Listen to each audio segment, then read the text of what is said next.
We're back with Fight Talk, UFC Fight Night, Barboza versus Murphy. This weekend, featherweight main event. We're going to go through the whole card, start to finish, and give our breakdown and thoughts on each matchup, stylistically and circumstance-wise, like we always do. I've said this before, I'll say it again. It's been too long, but we're going to jump right back in like we never left. First fight on the card is Emily Ducote versus Vanessa Demopoulous. Ducote's coming off of a gritty win against Ashley Yoder. It's an underrated fight if you go back and watch it. She looked pretty good. She connected on a lot of hard shots, controlled the range, and picked her shots very well against Yoder. She's also fought the tougher competition up to this point, and those are just reasons that she's the favorable pick. Demopoulous, despite having wins in the UFC, are against less stiff competition. She lost to Karolina Kowalkiewicz, which is another underrated fight that I recommend you go back and watch. But Kowalkiewicz recently came up short against Yasmin Lucindo, and so that's not a loss that's aging particularly well for Demopoulous. She also had a very close fight with Jinyu Fry, and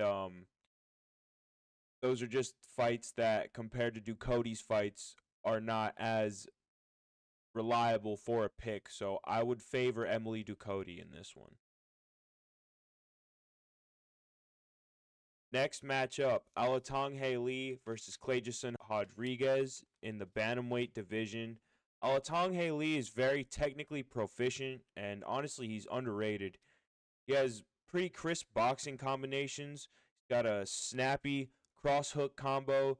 He used it a lot in his fight against Chad Hellinger, which was honestly another fight I recommend you go back and watch, because Hellinger hung tough and made it a tougher fight than it should have been, considering how just sharp Alatengheili looked in that fight.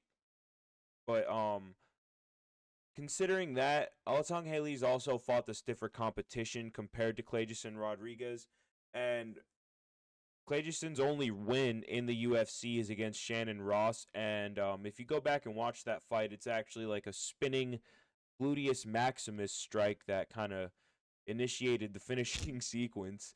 So, not necessarily what I would consider a fluke, but if you compare that to Alatengheili's body of work, it's pretty night and day in my opinion. So I would favor Alatengheili in this matchup. Next, we got Ariane Carnelossi versus Piera Rodriguez. Carnelossi presents a more threatening striking base than Rodriguez. Rodriguez, in her fight against Sam Hughes, was fighting off the back foot a lot, and she was doing a good job of it. But Carnelossi is incredibly aggressive, like incredibly aggressive. She almost relies more on being a brute and a bulldog in there than more so than technique to get her through the fight, and that's kind of what I noticed in her fight against Estela Nunes. But both have shown struggles in getting up once they've been taken down, and both kind of need a win. I think this is a pretty close fight. If Rodriguez can take advantage of Carnelossi's over-aggression, I do see an opening for her. But if Carnelossi is able to just kind of brute bulldog her way through and control the distance in that manner and even get some takedowns and control time, that's another possibility for the way I see this fight going. But honestly, I'd probably favor Piera Rodriguez. Next, Abus Magomedov versus Warlley Alves. Magomedov tried improving his pacing against Caio Borralho, but was a lot less dangerous and a lot less effective. He was constantly lifting his lead leg up to kind of show a teep feint, I guess, but it wasn't convincing or explosive enough to really make Borralho bite on it. But like without that aggression, I'm not sure.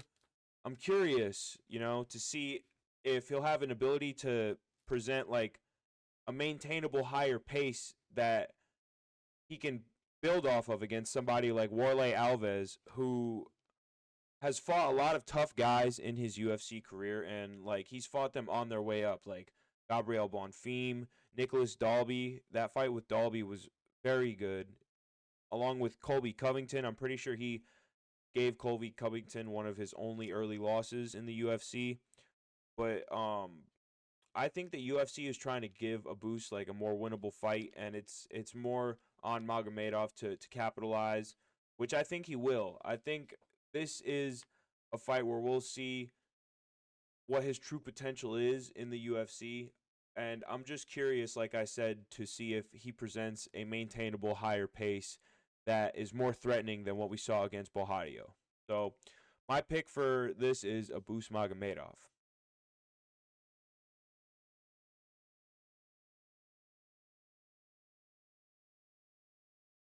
Next, we got Tamires Vidal versus Melissa Gatto. Gatto has fought tougher competition with more close results, all things considered. I believe she has a fight with Tracy Cortez that was very competitive. It was a split decision loss, if I'm not mistaken. Yep. Along Ariane Lipsky, that's another loss that was a close fight.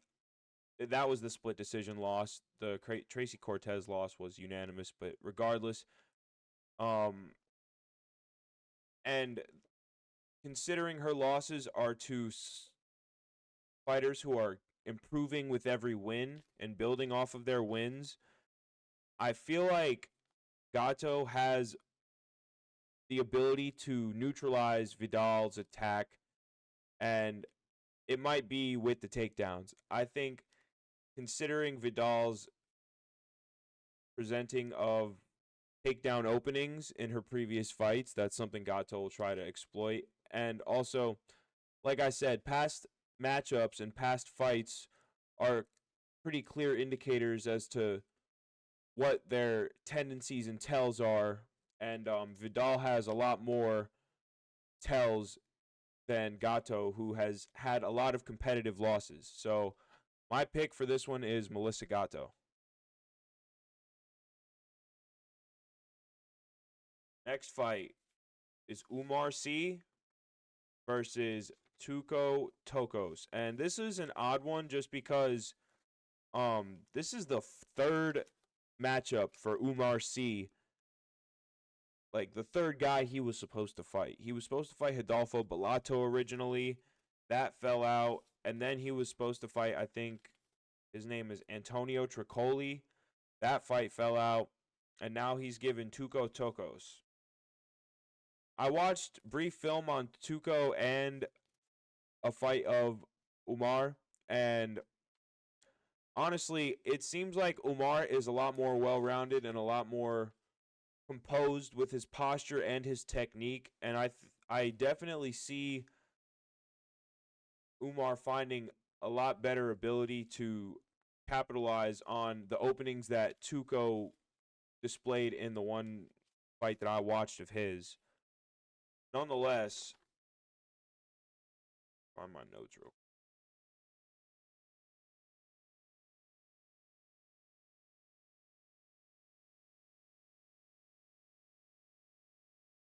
The ground and pound, as well as the awareness for the openings for the takedowns for Oumar C, is another thing I noticed. And I think that's really going to be like his safest and clearest route to victory. So that's my pick for this matchup. And this is an odd one, like I said, just because of all the circumstances, the three rebookings for him. But I'm curious to see where Oumar C goes once he enters the UFC.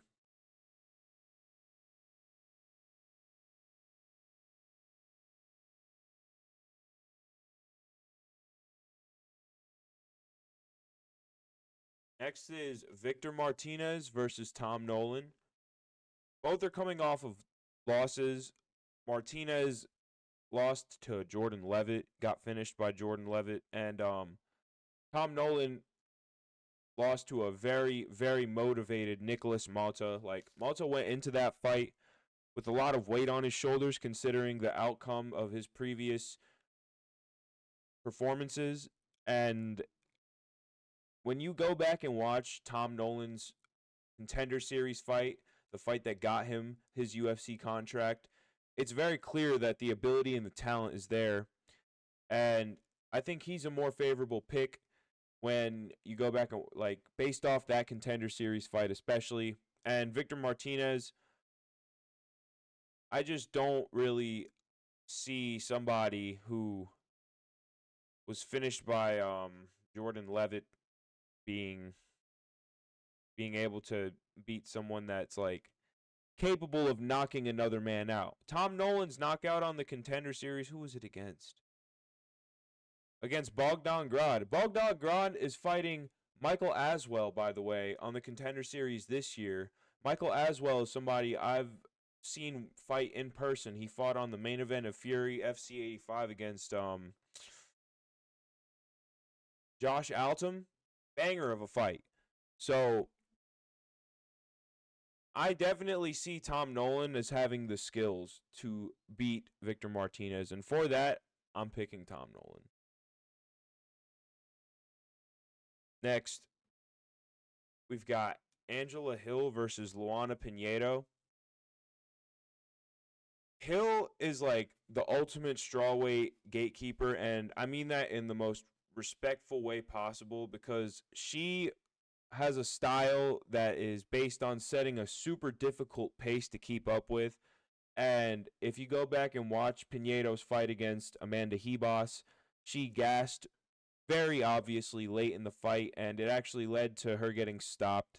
And unless she's made significant improvements to her, not only her strength and conditioning, but her ability to maintain her posture and her composure and apply her techniques once she is exhausted, I think Angela Hill can put a pace on her that will wear her out. And I definitely do see Angela Hill winning this bout, probably by a decision.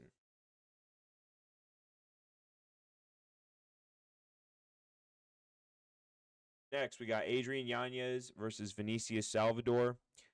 Yanez, I mean, let's be honest, he's fought tougher guys. Davy Grant, Rob Font, a guy he lost to, Jonathan Martinez, another one of his losses. Those are his only two losses in the UFC, and they're against ranked opposition. And he has shown the ability to get a finish, and he's also shown very good takedown defense. I think his competition overall has been tougher. Vinicius Salvador, he's come out swinging in the beginning, super aggressive, and then slowly but surely begin to, like, allow his opponent to take over. That's what his previous UFC appearances have shown, to me at least.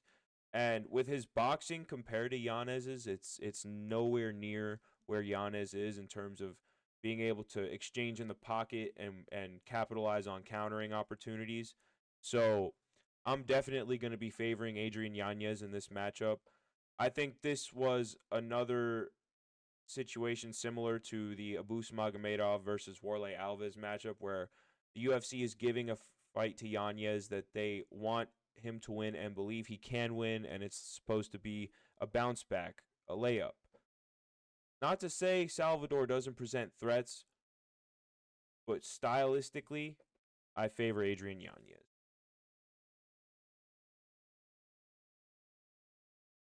Next, Ramiz Brahimaj versus Themba Gorimbo. This is interesting because Brahimaj actually suffered, like, a spinal injury, I believe, that almost ended his career entirely. And he has been away for quite some time. And in that time, Gorimbo has definitely upped his stock with his performances. He had a dominant decision victory against Takashi Sato, that insane knockout against Pete Rodriguez. Those are valid wins. Pete Rodriguez can fight. Takashi Sato is not a slouch.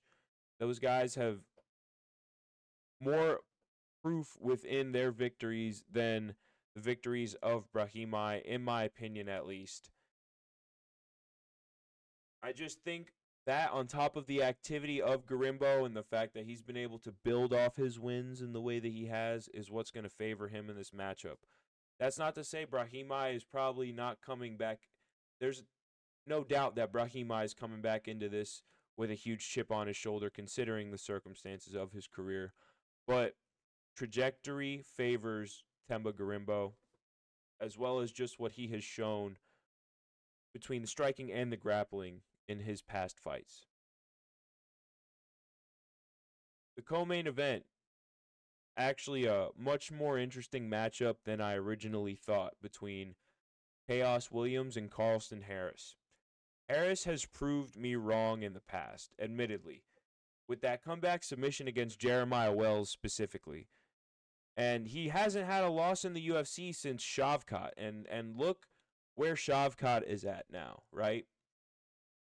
And you compare that to Khaos Williams, who has shown to be incredibly scrappy and tough to convincingly beat, but he has wins where he's scraped by on a decision. You know what I mean? And he's hung tough and forced the fight to be, give and take more so, but while still staying safe.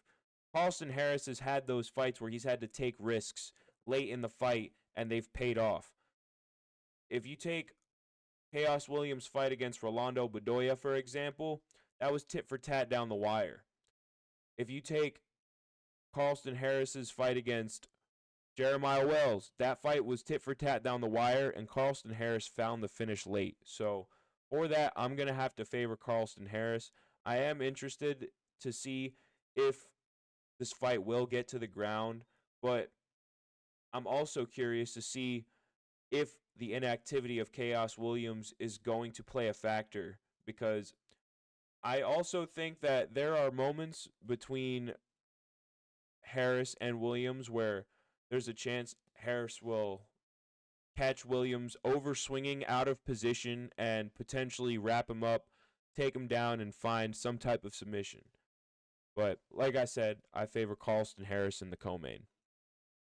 And then in the main event, you got Edson Barboza versus Lerone Murphy. Lerone Murphy is very well polished, and he's had a lot of tough fights, like close fights. His fight with Josh Kulabau was pretty competitive. They both landed shots, and it really came down to control and just control on top of landing strikes while in control, and positional advantages for Lerone Murphy. But on top of that, his fight against who was it? I think it was Gabriel Santos, which was a great fight. Great fight. Yeah, Gabriel Santos, where he got a split decision, but it was a very close fight. And Edson Barboza is like more than a chiseled veteran, and Sadiq Youssef, I think, has more punching power than Lerone Murphy. And if Edson can take Sadiq's best shot, I think he'll be able to not only take Lerone's best shot, but he'll be able to hang in there and potentially find an opening, because Edson doesn't necessarily gas at 145. Like, unless you absolutely barnstorm him the way like Giga Chikadze did, or you have the wrestling and grappling capability to hold him down and control him the way Bryce Mitchell did, I definitely don't see Lerone trying to get Edson down. And if he does, I think that the smaller octagon can play a factor in that as well.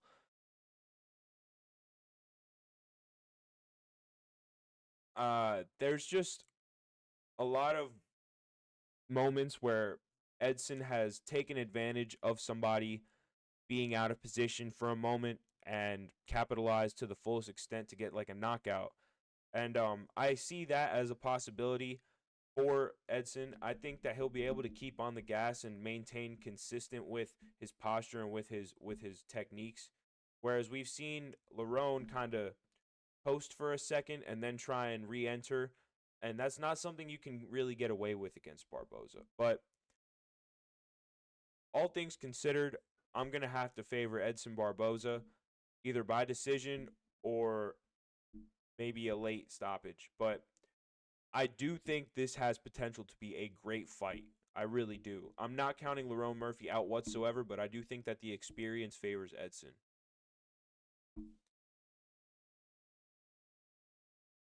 Let me know what you guys think of my take on the main event, and be sure to drop a like and subscribe if you aren't already. I appreciate everybody that is entrenched in this MMA world with me, whether you know me personally or online. You are real for having a passion for such an incredible sport.